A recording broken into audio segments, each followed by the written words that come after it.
Back. Phone tapping case తెలంగాణలో heat పెంచింది. Phone tapping కేసులో కేసీఆర్ను విచారించారు సిట్ అధికారులు. ఆడియో వీడియో రూపంలో విచారణను రికార్డ్ చేశారు. మరోవైపు కాంగ్రెస్ ప్రభుత్వంపై మండిపడ్డారు బీఆర్ఎస్ వర్కింగ్ ప్రెసిడెంట్ కేటీఆర్. ఎన్ని సిట్లు వేసినా కేసీఆర్ ఇమేజ్ను డ్యామేజ్ చేయలేరన్నారు ఆయన.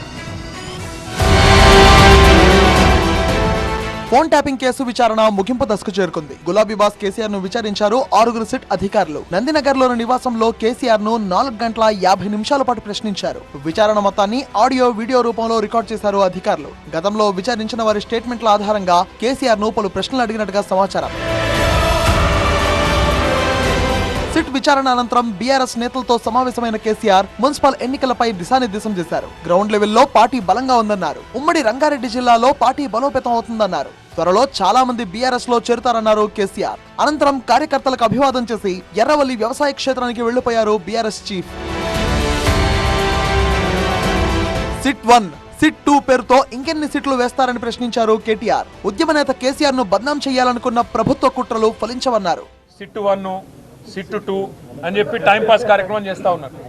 ఎందుకు చేస్తున్నారో వారికే తెలవాలి, మాకైతే తెలియదు. ఇదిగో పులంటే అదిగో తోక అని ఒక డ్రామా తప్ప ఏమీ లేదు. కేసీఆర్ గారి మీద బురద జల్లాలి అనుకుంటే అది సూర్యుడి మీద ఉమ్మేయడమే అవుతుంది.